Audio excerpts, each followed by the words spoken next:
Hey Poets, this is Jules Messa for QCTV News.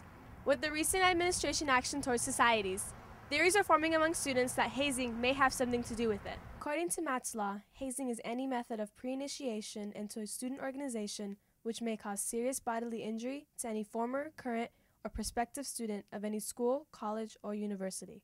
With this in mind, let's see what Society and current active Orthogonian president Will Hugan has to say on the matter. For us, our uniforms, which are currently the shirts tucked into the jeans and Chuck Taylors, those haven't been established since 1929, since our founding, but they've been pretty solid for the most part. We made slight adjustments. We have more of a blue-collar roots in our society, so we try to keep that consistent. I personally took a lot of pride. I didn't feel degraded at all in being able to wear the same things as my pledge brothers for 4 other people. And we took a lot of pride in that every day, waking up early in the morning and getting all the things that we need to get done, knowing that not only that we look the same, but we're all doing the same thing. So wearing the same gear is a part of that. So yeah, I definitely think that will affect us in a way.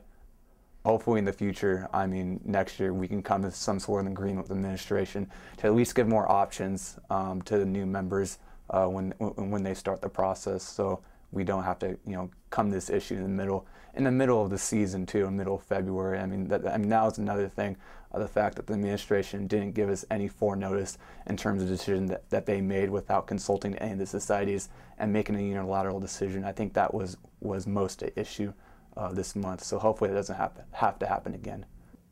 So the administration has taken the word hazing out of the equation, and they've acknowledged that that isn't the consideration. It's really a matter of managing risk. I work in a job in human resources where I manage risk for my company, so I understand that.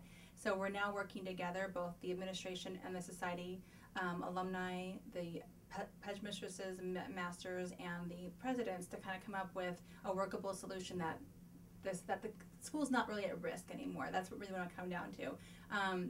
Hazing law is very clear, and uniforms aren't a part of the hazing law. It's more a matter of managing the risk to the campus, to the school. So the California state hazing laws are really specific, and the actions that take place have to cause physical or mental harm to be constituted as hazing, and obviously what you wear doesn't cause physical or mental harm. So the risk comes into play in terms of the school's perspective, is that if somebody were to say they were feeling degraded maybe, or they felt the uniforms made them feel like they were feeling mental anguish as a result. So that's where you call it, they have this phrase in the legal community called the spirit of the law. So that's where the spirit of the law comes in place. Does the hazing law state that uniforms cannot be worn? No, it doesn't. But the spirit of the law is we want to protect people from feeling any type of mental anguish that could result in, long-term harm or anything like that. So, so that's where we kind of look at the spirit of the law and figure out if any of the things that we're doing, and it doesn't just stop at uniforms, it goes across the board, linking all those types of things that the society members do in all societies. Do any of the actions that any of the 11 societies do constitute what could be considered putting the school at risk? So the plan for the next pledge year hasn't been decided yet. The administration and the alumni advisors for each of the 11 existing societies are meeting between now and the end of the spring semester. We'll be having several meetings where we kind of come up with a solution that we're going to have a resolution, basically making a decision how to handle the next pledging season for 2015. So the uniforms have not been banned? Uniforms have not been banned, and never were. There was a discussion about it, and there was a decision that they were going to ban them, but then they put a hold on that, and they said, hang on, let's talk about it. And then thanks to the groundswell from the alumni, I really think that was pivotal. The administration quickly recognized that they might have acted a little bit too hastily, and they pulled back. They had meetings with the pledge masters and mistresses, the presidents, and the alumni, and they quickly determined that they might have acted a little too hastily. So I have to acknowledge the administration for recognizing their the error in their ways, really, for acting so swiftly and not even seeking any counsel from anybody else and making that call. But then they retracted that. There is Matt's law, and Matt's law pretty much describes what extreme hazing is. But hazing is pretty much a wide spectrum of minor hazing to extreme hazing. And the more extreme hazing is the one you probably see more like in the news about like alcohol and sexual violence and everything like that.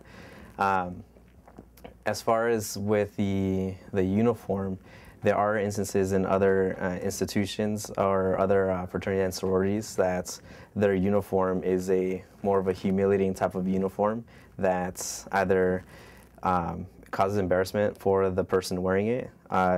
The members that are currently active aren't wearing it themselves, and they're not allowed to wash it, and it just looks pretty much hideous.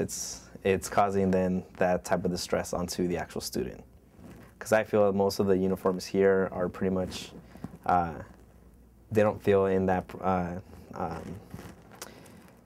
they're not in that hazing paradigm. Unless if, I'm not sure if they see the other societies, if they're wearing it every single day, if that is too much for certain students who wear it every single day. There are some societies that only require the uniform once a week, twice a week. There are some societies that have it every single day, and I could see that being probably a little bit too extreme. But the way that they're having it, or the way that I read in that email, was that each society will still discuss with the dean of students how to move forward with that. However, it's not whether I felt I was hazed or not, because that doesn't really apply in Matt's law. Because in Matt's law, whether the person felt that they were hazed or not, because the person is so willing to be a part of that group, their consent is no longer valid. I'm confident that really nothing is going to change, but I do know that the voice of the voices of the alumni aren't so much of whether we get to keep the uniforms or not. I think it's a larger concern on just how the administration reacted to it, that they want to see a change. A final decision concerning the society uniforms will be made by the end of this spring semester. This has been Jules Mesa for QCTV News.